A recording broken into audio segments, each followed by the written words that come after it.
get really enthusiastic, and then it's kind of difficult to stop, right? So the good thing is that we're very shortly before our lunch break, so we can continue our conversation. And I can tell you that during the lunch break, there will be a table outside talking about Patanjali, right? Eugene Jennings here in the back. If you want to talk about Patanjali, you can join him.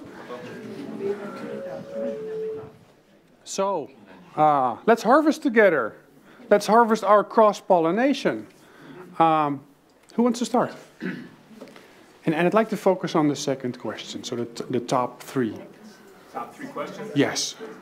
No, not questions. The top three conclusions. Yes. Great. We are with two.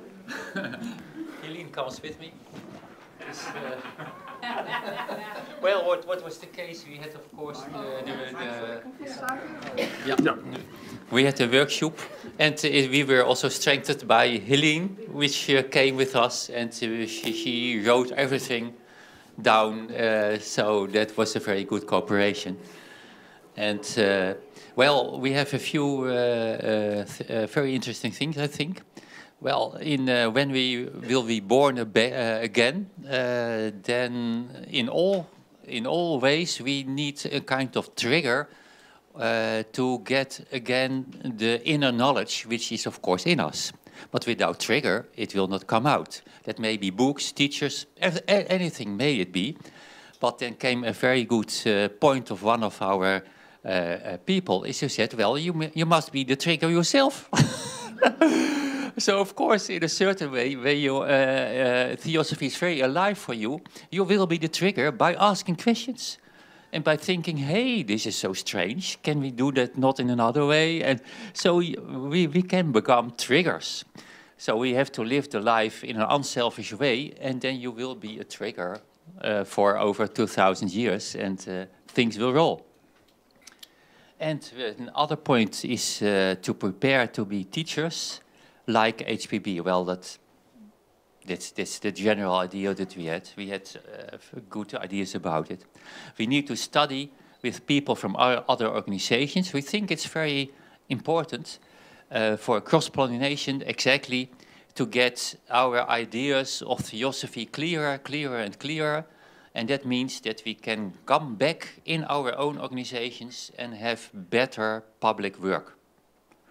So, and that is really a difference. And I think, and another... Can I ask you something? Yeah? Are you talking about the language thing as well, that we're able to explain much clearer our theosophical ideas because we cross-pollinate and we talk together with other organizations? Not especially the language thing, but a little bit the didactic ways. Ah, okay. So that was the last point. Ah. And bring together the best learning practices. Because we are all experimenting. That's what we talk about. All people. So what are the best learning and teaching practices of the different organizations to develop didactic means for future generations? So in general for all people, but also especially for youth. And well, and perhaps someone has to add? All right. Okay. Great. Thank you very much. Excellent.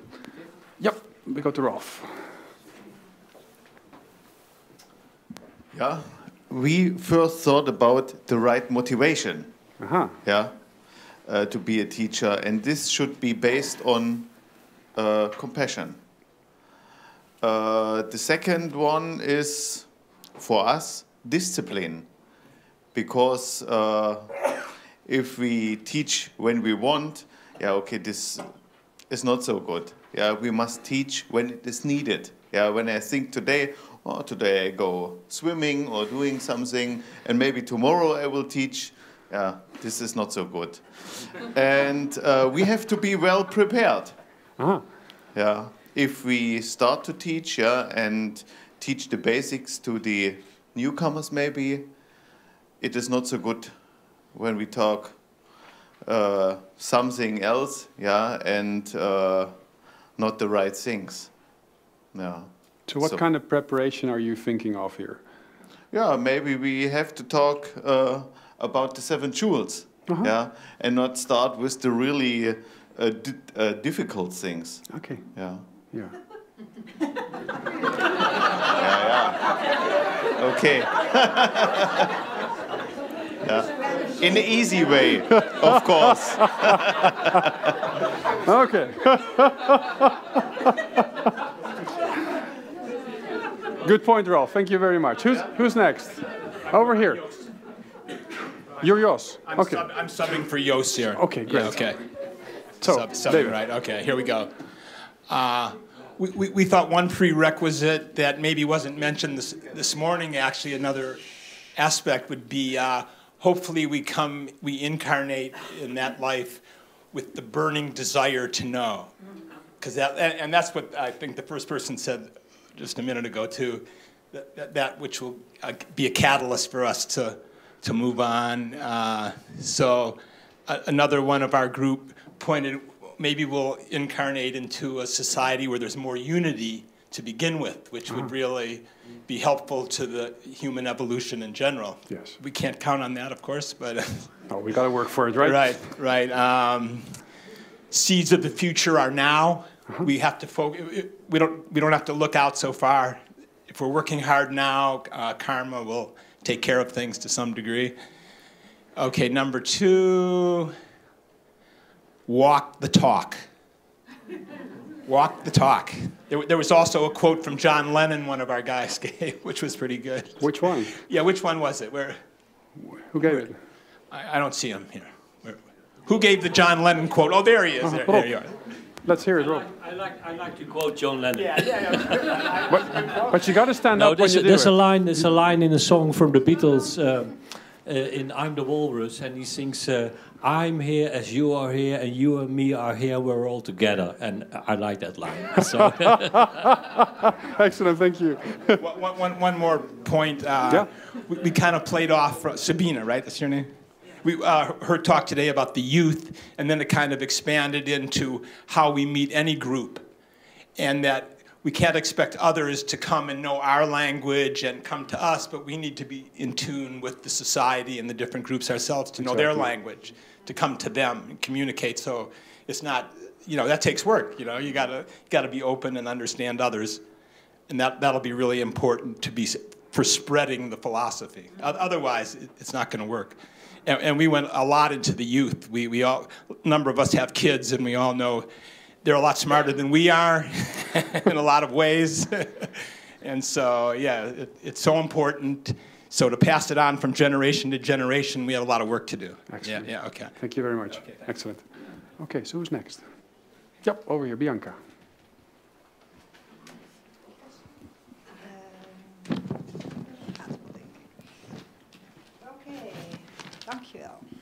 So the first question, the elemental essence of what we would like to find when we are being born again in 2000 years, is a context. Yes. And this context is that there is a situation of altruism, the ethical principles in which we are born. With the instruments that we need to be able to learn to think independently as quickly as possible. And these instruments we can translate into the ability, so we are being taught as young children already, the ability to look at things in a logical way, test them on the ethical and the universal value. So if we are born in that situation, we will all be able to come to the old teachings which are within us much quicker and work with them. So how, and this relates to the second question immediately, of course, because how do we make sure that we are being born in a situation like that? That's work now, of course. Now, karma is an interesting thing because we are here because of karma, and karma doesn't send us here, it's we who send ourselves here. And one of our speakers in the group said, well, you can look 2,000 years ahead, but you can also look 2,000 years back, and then you know that why you are here, that has been created by yourselves. So if we talk about cross-pollination, that's already what we have planned 2,000 years ago. So let's do something with it. And what can we do to keep this torch burning? Now, then we came to the discussion that relates to the teacher question. And Theosophists tend to say they are students of Theosophy. That's a very humble and worthy way of looking at Theosophy because it's so grand. But then the question came up, but what about our teachers? Have they ever been students? Mm-hmm. Yes, they have been students, but they became teachers. And they are still students too, because they can also evolve. So in other words, if we call ourselves students, we are also teachers. And what does Blavatsky tell us to do, or proposes to do? That the little you know, and when we study, we know something, the little you know, you're more or less obliged to give to others who might know even less than you do. So we have given ourselves the assignment to be, if we want to be students, we have to be teachers as well. So how do we do that?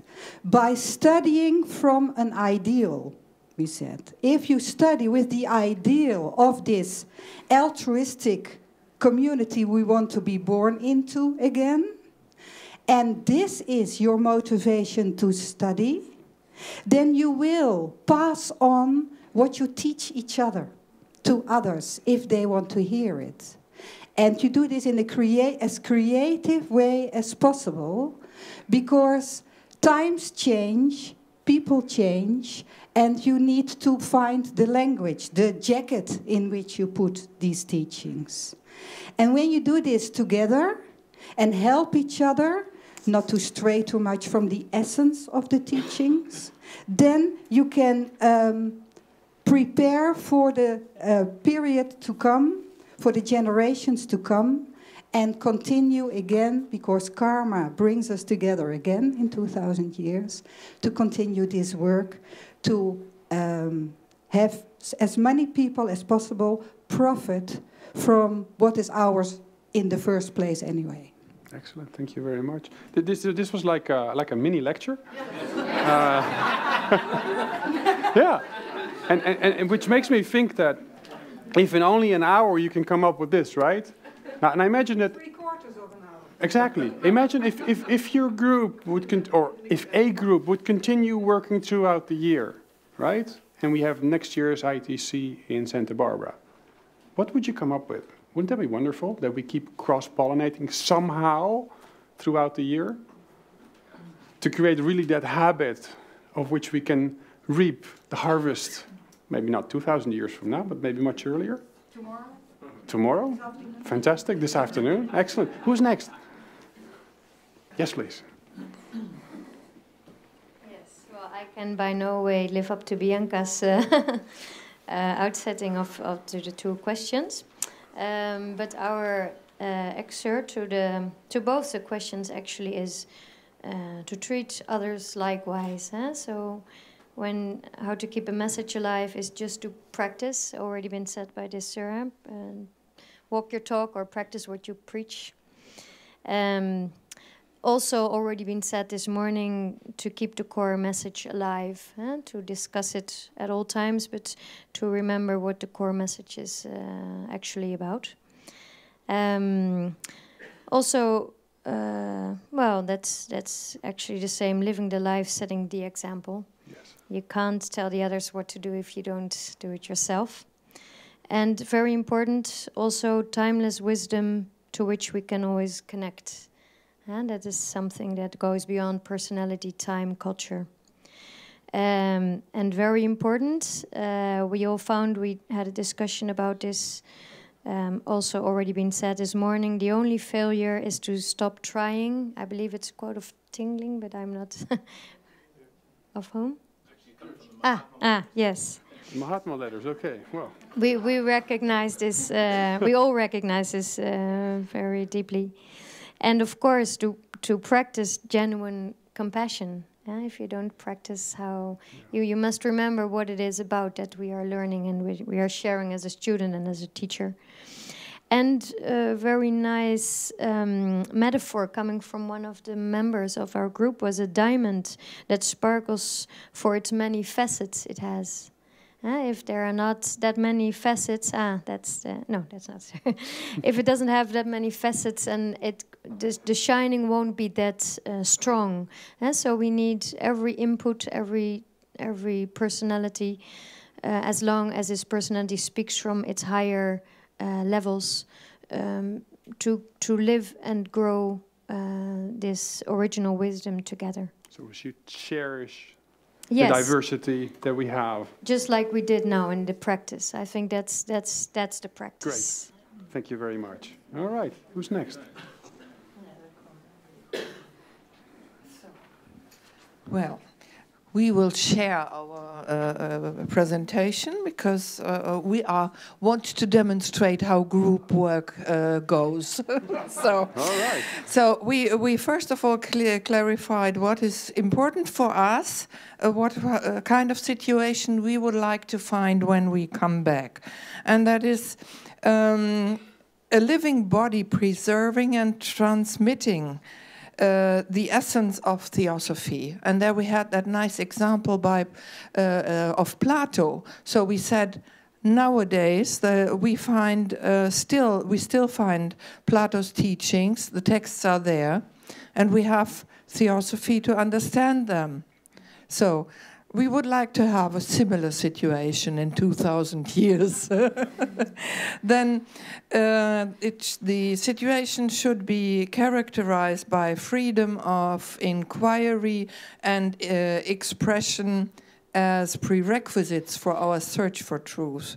And of course we should have all a thirst for the divine. That is the motive, the driving force. And another important point was we would like to find theosophy in the educational system. So maybe that we have advanced already that way, that teaching of theosophy is more common than it is nowadays. So, and now, next. Okay, yeah. Thank you very much. All right. So, what can we do to keep theosophy alive? What can we do more? I see Siglinda has written down, because we're doing a lot already. Yeah, like the group of Ralph said, train ourselves before we go into the society. We have to be prepared. That's really important. By studying, of course, by being the living example, which I heard a few times already. Share best experiences, like we are doing here at the ITC. And then Sabine was talking about reaching the youth, which is really important, I think. But she also mentioned that the youth is under pressure with all the things that come on them. And then we thought, why are they under pressure? And that's because of us, the society, and we are the society.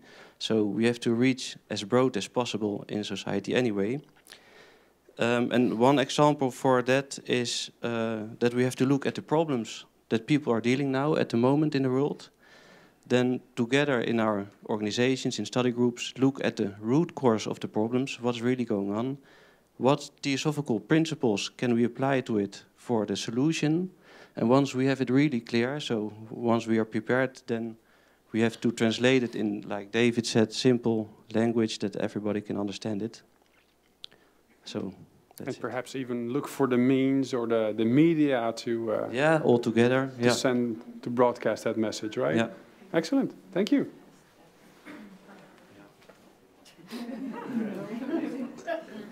Well, one little... you have to stand up.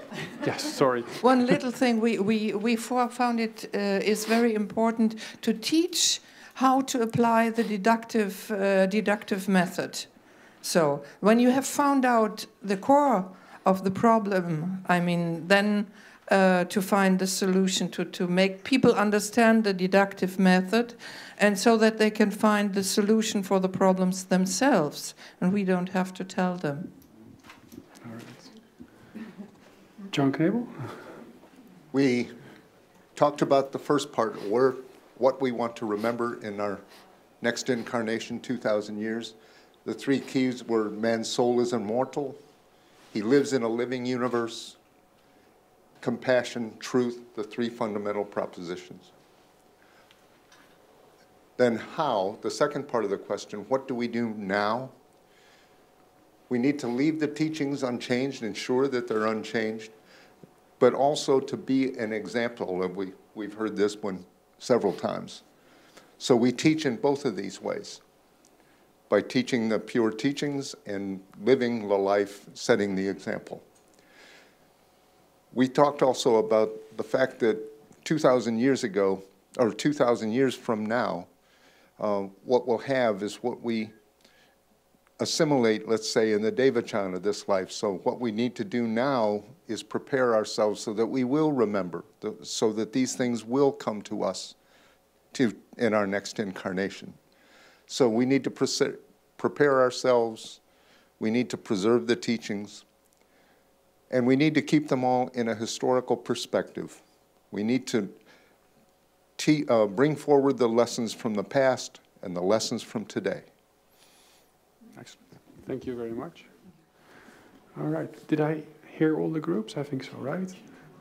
Jean? Okay, thank you. I was happy to be part of Baron's group and the folks there. We probably did something a little bit different. Really? You? You know, instead of waiting for 2,000 years, we just became impatient and we said, well, you know, it's got to happen now. So, Yes. you know, we thought of it in a sense of problem solving. And let me just borrow your imagination for a minute. Mm-hmm. Just think of a garden and think of the souls as seeds you would plant. Okay. The first issue in our discussion that we came up with was that it doesn't have to be abnormal, it doesn't have to be special, it doesn't have to be different. Why shouldn't it just be the natural foundation of all culture? Mm. And so now we can understand the three fundamentals, and I'll just add the three objects, the objective side of those three fundamentals, in a way that is inherent in the very foundation of every culture, not so much as theosophy, but simply as principles of action and search. Then, if that's the soil that we prepare, every seed that is born is absorbing those basic qualities within the very fiber of their being. So on the one hand, we've got the garden. The second idea is the old story of the map, the theosophical map. If we use, as Sabrina was saying, the internet now to identify all of the different groups, and this is ideal, of humanity, because the masters themselves said they've got their eye on basically everything that's going on, and all of the spiritual groups especially, we can identify what's happening in each of the cultures, in each of the groups, based on their activities on the internet, because that's where we're going as a mass mode of communication. Mm-hmm. Once we do that, we can also understand, according to Rounds and Races, the developmental cycle of humanity.